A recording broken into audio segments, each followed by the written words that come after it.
Are you sure you want to homeschool? In today's video, we are going to talk about those doubts. Hey guys, it's Vani from Mrs. Mom's Homeschool and welcome to my channel. And if you're new here, I make videos to help you in your homeschooling journey.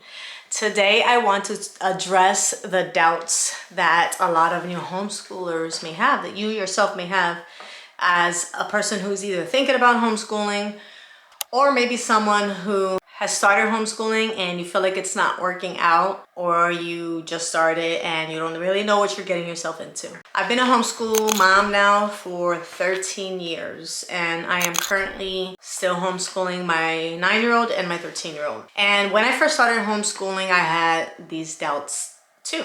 Like everybody does, we all do. We're taught that in order to educate our children properly, they have to go to a brick and mortar school.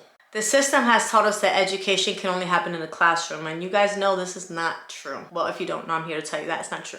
If we look back at history, education started in the homes with parents passing down their skills, their knowledge, and their faith to their children. And the formal schooling that we know today isn't standard. For most of history, education was based on real life experiences. As societies grew, so did the need for specialized workers, like scribes in ancient Egypt or philosophers in Greece. But still, education remained largely in the hands of family, churches, and in apprenticeships. It wasn't until the 18th and 19th centuries that schools, modern schools, became widespread. They were designed to create obedient citizens and disciplined workers for factories and the military. And so this model influenced many different countries, including the United States. And so during the Industrial Revolution, education spread. The goal wasn't to foster deep learning or independent thinking. The goal was to train workers for industrial jobs. Also to instill values and uniformity, and also to shift control of the education from the families to the state's control.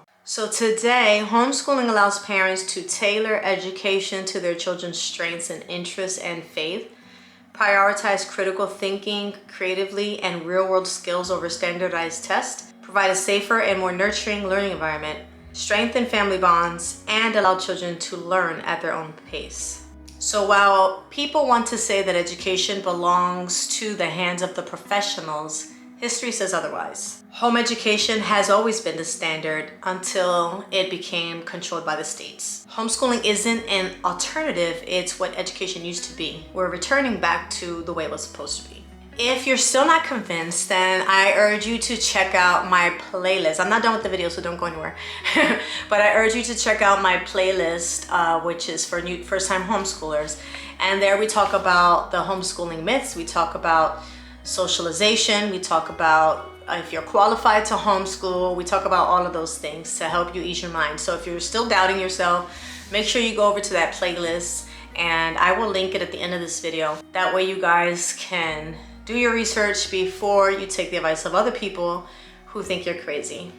A lot of us question, well, I'm not a teacher. What if I don't teach as good as the schools do? What if they're missing out on social opportunities, prom, graduation, and like relationships with the opposite sex and so on? And parents wonder, what if they fail? But I'm here to tell you that no one understands your child better than you. And there is a plethora of curriculum choices for you to choose from, look through, switch up until you find the one that fits your family and suits your child's needs. As far as kids missing out on normal experiences, what are you defining as normal? Homeschoolers get to take lots of field trips, get out of the classroom experience, they get to learn hands-on, and they have community involvement, which will educate them and prepare them for real life and normal life more than sitting in a classroom for 6 hours a day every day. There are also plenty of ways your child can experience prom, homecoming, and graduation. So in reality, we get all of that, all the stuff that the public school kids get, minus the negativity, and we get more. As far as your doubt if you're gonna fail your kids, you have the flexibility and all the time in the world to learn and to grow alongside with your child. So as long as you are actively teaching them, you're not gonna fail. I'll give you a quick example. My oldest daughter was homeschooled from kindergarten through 8th grade. She really wanted to try out the high school experience, which she did, and she will be graduating from high school this upcoming summer. So with that experience came a lot of negative experiences. However, in the process, all of her morals were instilled in her from homeschooling. And what she ultimately realized is that she wasn't missing out on anything good. The only good thing that came out of that is that my daughter has an extremely strong relationship with the Lord now. So if we had to go through all of that, then I guess it was worth it. But homeschooling is what set her up for success. It's what gave her her knowledge of the different subjects. She learned more in homeschooling than she did in high school, she said. The only thing she learned there that she didn't know here was how to take tests and how to study for tests, because we don't do tests. We teach them until they get it and then we move on. Guys, you don't have to be perfect. You just have to be present. If you love your child and you're willing to learn alongside of them, then you are already equipped for this journey. If this video helped encourage you, please let me know in the comments. And if you still have doubts, feel free to leave me a question in the comments as well. I'm gonna go ahead and leave that video here somewhere.